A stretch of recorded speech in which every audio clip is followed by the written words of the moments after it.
Last weekend, my daughter and her two friends, which I consider my two adopted daughters, offered me this beautiful Mother's Day gift. It was a 2-day trip, almost all expenses paid. I supplied the car, to New Jersey to go see a concert. And it was a most wonderful trip, beautiful weather, wonderful concert, great company, of course, lots of laughter and lots of energy. And it was just an all-around wonderful experience. However, there was a lot of driving involved, so which meant that when I got back, it took me a couple of days to recover. And that also meant that for at least 4 days in a row, I was creatively inactive. And I'm not used to this anymore because I do art every day. And I'm not sure if this ever happened to you, but for me, if I'm away from creating for more than a couple of days, I find it's really difficult to get back into it. It's not difficult in the sense that I don't want to create. It's completely the opposite. When I'm away, I think about art all the time. So when I get back, I'm very eager to get into it, but somehow it does not work. The work that I produce is, it doesn't please me. It's something really strange, and I wish I could find a cure for that. But I thought, I'm hoping that I'm not the only one who goes through this, and I thought there's got to be a better way. I have to find something that will get me into this happy zone again.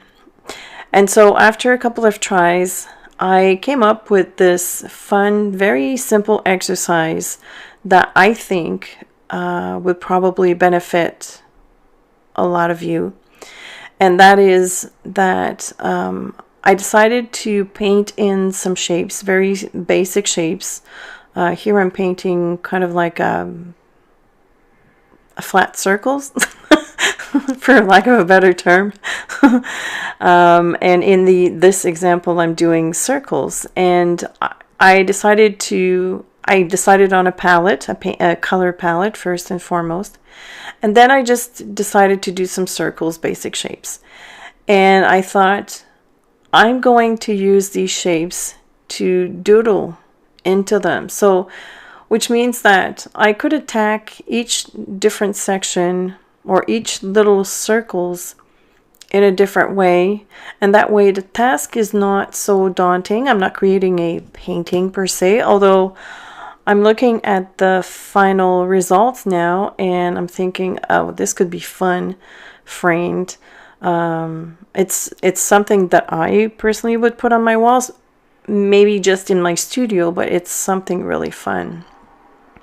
So because I had these little vignettes that I was filling in, I didn't see it as such hard work. And there's something also to be said about choosing a different pattern in each of these circles. That the coming up with ideas is also quite engaging, and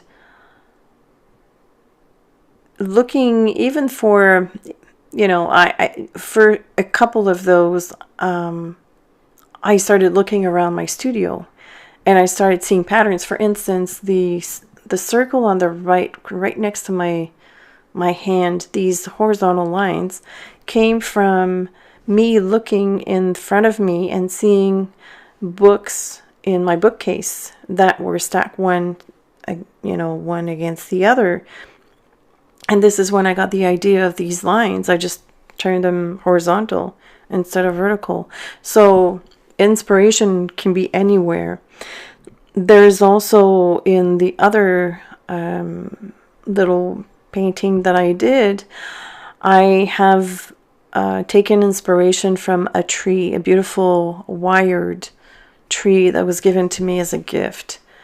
And so I started looking at the pattern of the branches and how the artist had sculpted these wires, and I used that in one of these shapes.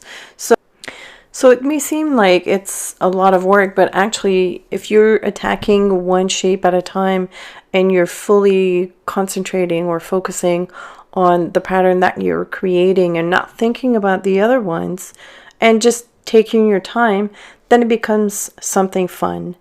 You don't have to do the whole thing in one sitting. Actually, I stopped at some point to go and cook my meal and then came back and was inspired to do other things.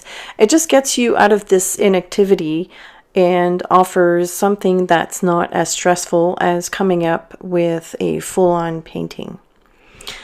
I decided also to challenge myself a little further by using a very fine brush to doodle inside one of the sheets. So this is the one that I'm doing right now, especially with the letters. I thought, well, wouldn't it be fun to try and doodle some letters with a brush? And I did, and none of these letters are perfect. Actually, they look quite misshapen, some of them.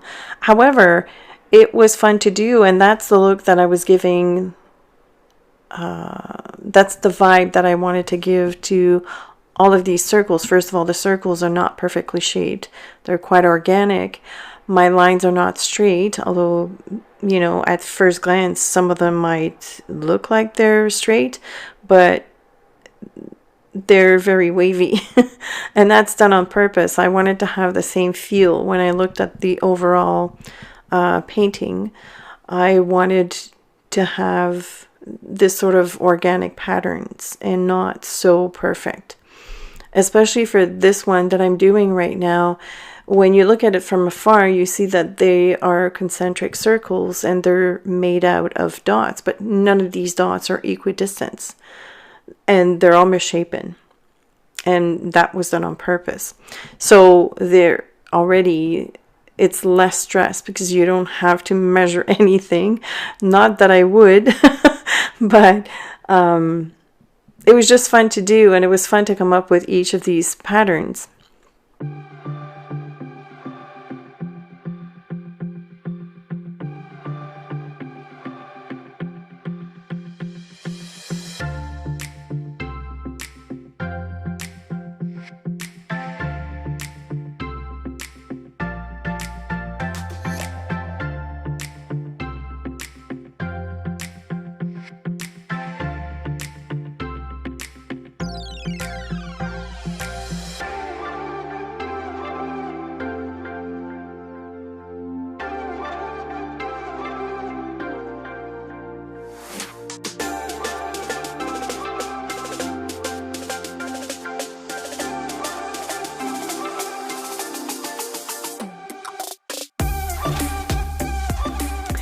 Now I want to talk about the brush that I'm using at the moment, because I'm not sure if you remember a few months ago I was looking for the perfect brush to doodle with.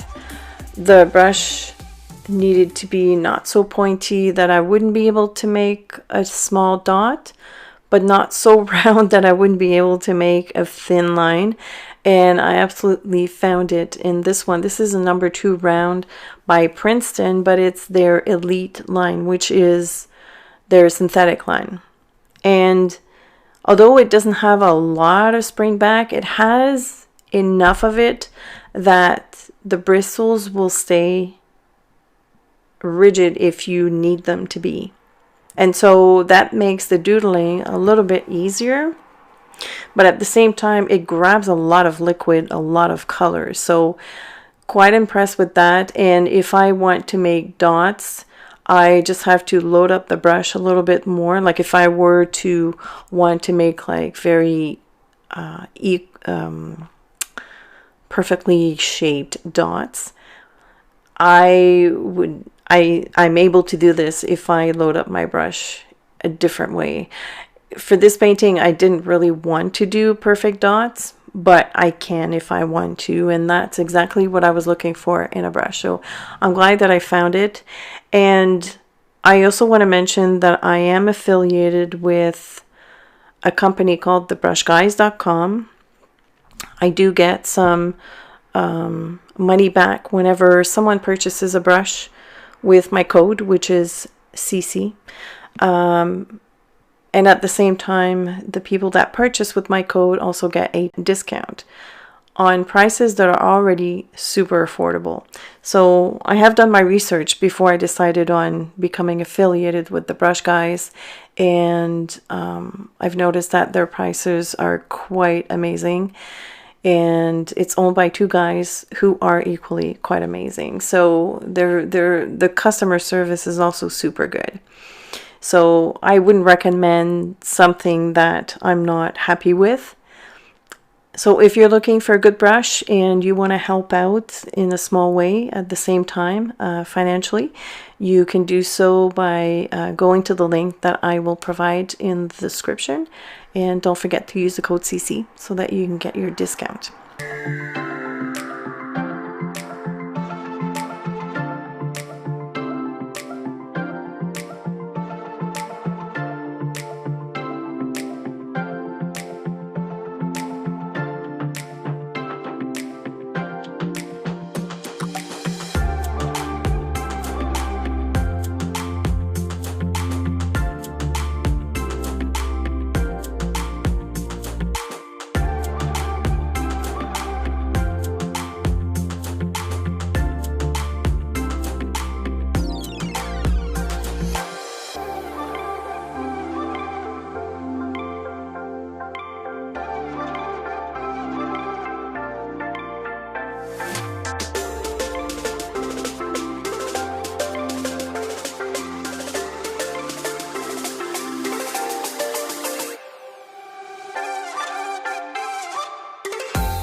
Here's the completed first page, and I think it looks awesome. I don't know, it gives me such joy to look at it because they're soft colors, they're quite muted. It's very soothing for me. Some patterns are a little bit more aggressive than others, but the overall feel is kind of like the same. And I've enjoyed that process, and that alone got me into being able to create the way I was creating before I left for my trip. And this one is done with a gel pen, and again, I will list all the supplies in the description. I also used a white gel pen just for a little bit of variation, and I love them both, and I think they would be awesome cut out, used as collages, for instance, to make a card like I'm just showing you right now, which I have made with a different style of patterning, but they would be fun to incorporate on a card as collage, or even convert it into stickers. That would be fun. So anyways, let me know if you have found this exercise helpful, and if you are trying it, please tag me on Instagram or Facebook so that I can see it. Thank you so much for watching. Also, a big thank you to my awesome patrons for supporting my art over at Patreon. Have a beautiful and creative week, and I will see you soon.